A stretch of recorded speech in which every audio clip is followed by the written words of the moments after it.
আসসালামু আলাইকুম। শেখ হাসিনা কেন স্বৈরাচারী হয়ে উঠলেন চরমভাবে? কেন তিনি সমাজের সর্বক্ষেত্রে তার কর্তৃত্ববাদ প্রতিষ্ঠা করতে চাইলেন? কেন তিনি পালিয়ে যাওয়ার মতন ভাগ্য বরণ করে নিলেন? এসব নিয়ে নিশ্চয়ই আগামী দিনগুলোতে অন্তত দেশের অভ্যন্তরীণ পর্যায়ে নানান ধরনের গবেষণা হবে, এর কারণগুলো খুঁজে বের করার চেষ্টা করা হবে। একইভাবে আওয়ামী লীগের মধ্যেও নানান স্তরে এই বিষয়গুলো আলোচনায় থাকবে দীর্ঘদিন।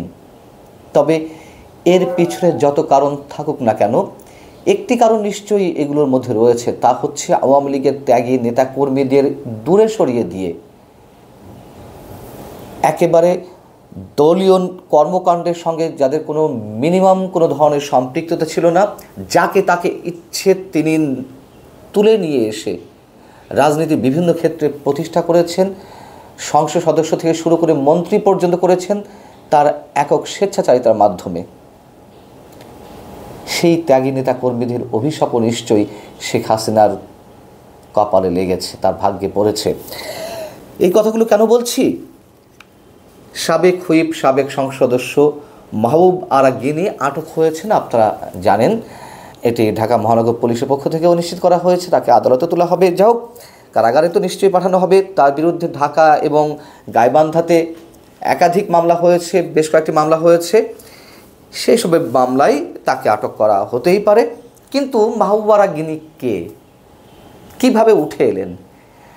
যেগুলো জানা যাচ্ছে বা আমরা যেগুলো জানি তা হচ্ছে যে এই মাহবুব আরা গিনি তিনি ধানমন্ডির ৩২ নম্বরে বঙ্গবন্ধুর বাড়িতে কেয়ারটেকারের কাজ করতেন, তার ভাই টুটুল সহ।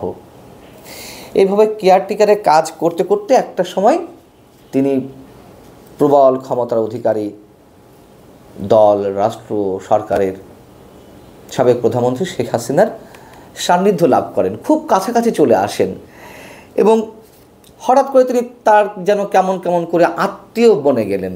সব জায়গায় তিনি পরিচয় দিতেন শেখ হাসিনার আত্মীয়। কি কেমন আত্মীয়, কীভাবে আত্মীয়, মানুষ তো অত বাদ বিচার করেনি। শেখ হাসিনার আত্মীয়, পাওয়ার না পেলে তার এগুলো বলেন না।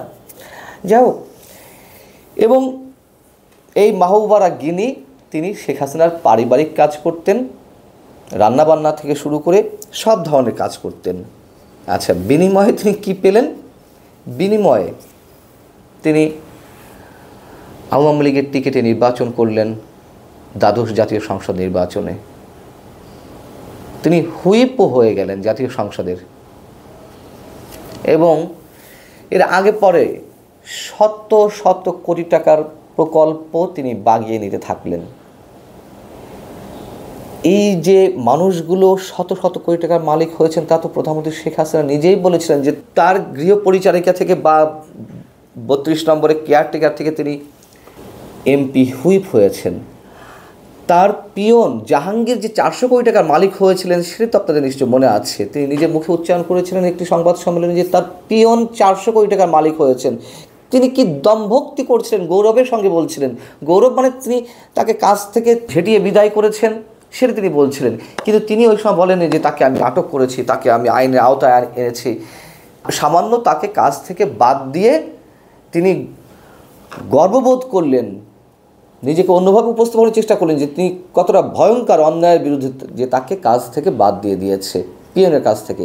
তো তার পিয়ন যখন ৪০০ কোটি টাকার মালিক হন, মাহবুব আরা গিনি ৩২ নম্বর মতন গুরুত্বপূর্ণ জায়গায় কেয়ারটেকারের কাজ করে তিনি এমপি হবেন, হুইপ হবেন, মন্ত্রী হবেন, এটা তো খুব স্বাভাবিক কথা। এবং সবচেয়ে বড় কথা হচ্ছে যে এই মাহবুব আরা গিনি তার পা টিপে দেওয়ারও কাজ করতেন, পা টিপে দিতেন শেখ হাসিনার।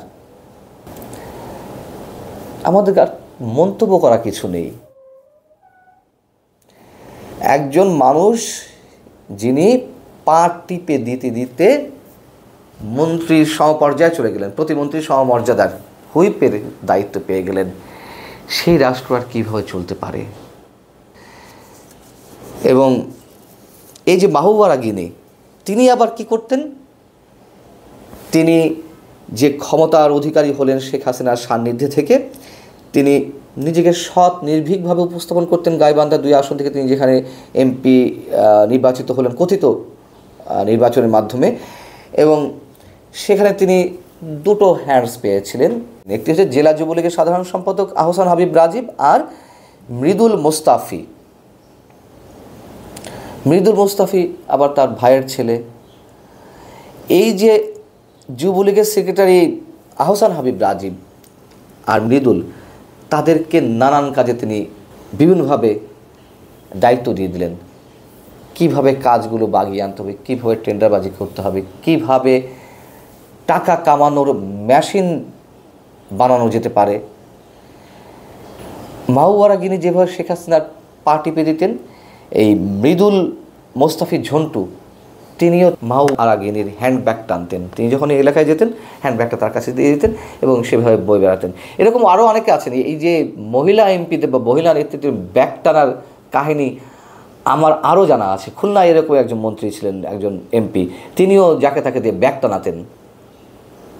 এত নিম্নরুচির মানুষগুলো আমাদের এমপি নির্বাচিত হয়েছে, কথিত নির্বাচনের মাধ্যমে হলেও তারা মন্ত্রী হয়েছেন। সেই দেশে আমরা কি আশা করতে পারি? আল্লাহ হাফেজ, ভালো থাকুন সবাই।